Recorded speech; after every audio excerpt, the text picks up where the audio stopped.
Shalom saudara, selamat malam. Apa kabar saudara hari ini? Kita bersyukur buat kebaikan Tuhan. Hari ini kita bisa berjumpa kembali dalam program Daily Devotion. Saudara, malam hari ini mari sama-sama kita berdoa sebelum kita merenungkan firman Tuhan bersama-sama. Tuhan, terima kasih buat hari ini. Kami bersyukur buat kebaikan Tuhan. Terima kasih buat hikmat, pengertian yang Tuhan berikan buat kami, sehingga kami bisa sama-sama merenungkan kebenaran firman Tuhan. Mari Roh Kudus mengurapi setiap kami, urapi hamba-Mu yang sederhana dan terbatas ini, biar setiap firman ini bisa kami mengerti, kami pahami bukan dengan hikmat manusia, tapi karena ada ilham dari Roh Kudus buat setiap kami, sehingga kami bisa mengerti kebenaran, dan kebenaran ini bisa menolong dan memerdekakan kami. Terima kasih Tuhan, dalam nama Yesus kami berdoa. Amin. Saudara, sebelum saya mulai, saya ingin mengucapkan selamat beraktivitas kembali buat Bapak Ibu Saudara yang mulai hari ini di Malaysia, mulai satu fase yang baru, yaitu PKPP. Ada masa pemulihan setelah kurang lebih 3 bulan ada dalam masa PKP, dan ada PKPB, ya, ada masa-masa yang kita lewati, dan hari ini sebagian besar dari bisnis sudah mulai berjalan kembali. Dan saya mengucapkan selamat beraktivitas kembali, tetap jaga kesehatan kita, dan tetap perhatikan setiap protokol kesehatan yang disampaikan oleh pemerintah di tempat di mana saudara bekerja, di tempat saudara di mana saudara beraktivitas. Nah, hari ini saya akan meneruskan apa yang kemarin sudah sama-sama kita renungkan dari kitab Matius. Kemarin kita belajar mengenai Tamar. Dia adalah seorang wanita yang penuh dengan kekecewaan, yang penuh dengan banyak hal yang kurang, dan tidak ada alasan yang terlalu bisa diandalkan kenapa dia harus masuk dalam silsilah Yesus Kristus. Tapi di sini kita belajar bahwa pemilihan Tuhan dalam kehidupan manusia itu tidak berdasarkan apa yang kita lakukan, bukan berdasarkan klasifikasi kita, tapi berdasarkan anugerah Allah dalam kehidupan kita. Nah, saya dan saudara adalah orang-orang yang dipilih Tuhan. Firman Tuhan berkata, sebelum dunia diciptakan, sebelum dunia dijadikan, Tuhan telah memilih saya dan saudara supaya hari ini kita bisa percaya kepada Dia. Nah, saudara, hari ini kita akan melihat bagian yang berikutnya dari Matius pasal yang pertama, ayat 18 sampai ayat yang ke-20. Di sana diceritakan ketika Yusuf pada saat itu ingin punya rencana untuk menceraikan Maria, karena pada saat itu Maria telah mengandung dari Roh Kudus. Saudara bisa lihat dari ayat yang ke-18 sampai dengan ayat yang ke-20, Matius pasal yang pertama.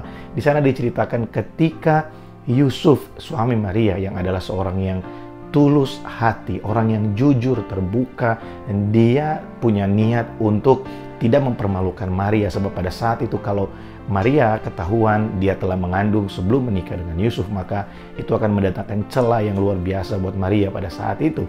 Tapi Yusuf pada saat itu dengan ketulusan hatinya, dia ingin menceraikan Maria secara diam-diam supaya Maria tidak terkena omongan masyarakat yang buruk, dan dia juga bisa terlepas dari beban dari kehidupannya karena dia akan menikah dengan seorang wanita yang sudah mengandung. Tapi saudara lihat, ketika Yusuf ingin melakukan hal itu, ketika dia mempertimbangkan, dalam ayat yang ke-20 di sana dikatakan, ketika Yusuf mempertimbangkan hal itu, maka datanglah malaikat dan berkata kepada Yusuf untuk dia jangan menceraikan Maria, dan malaikat memberikan penjelasan kepada Yusuf apa yang sedang terjadi pada saat itu.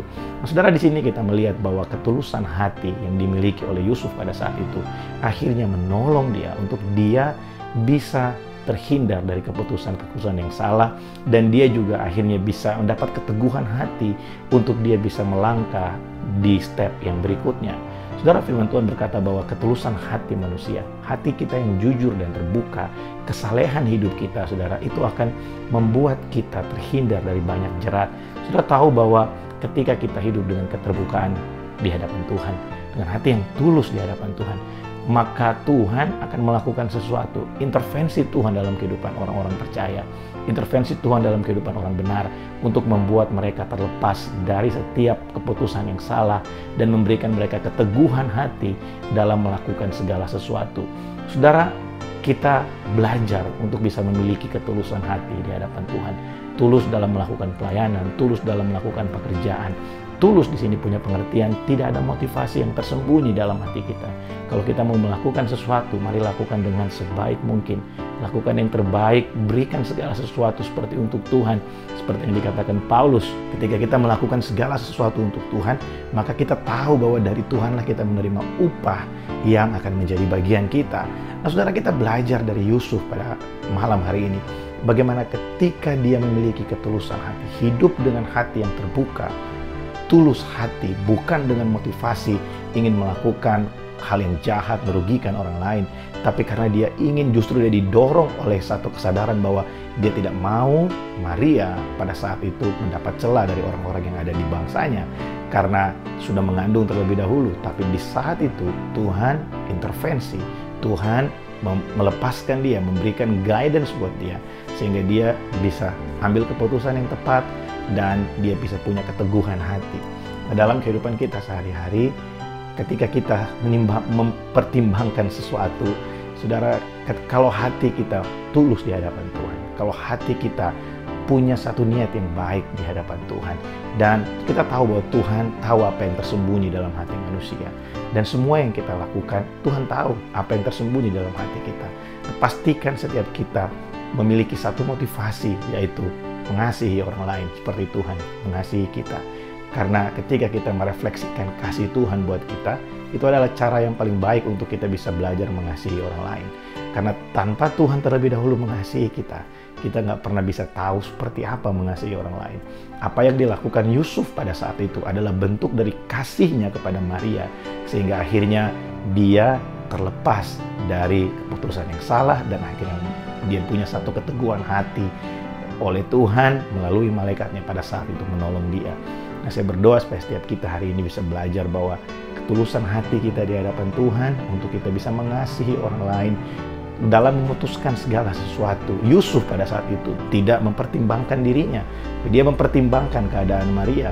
Orang-orang pada saat ini banyak tidak mempertimbangkan orang lain, tapi mempertimbangkan diri sendiri. Nah, di sini kita melihat bahwa ketulusan hati itu sangat penting buat saya dan saudara.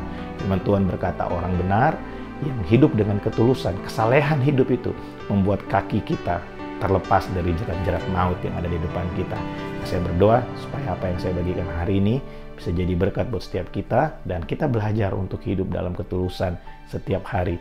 Orang yang sedang berbicara di depan saudara hari ini juga sedang belajar untuk bisa hidup dengan ketulusan. Kita terus belajar sehingga setiap hari kita dibaharui semakin serupa dengan Yesus Kristus. Tuhan Yesus memberkati.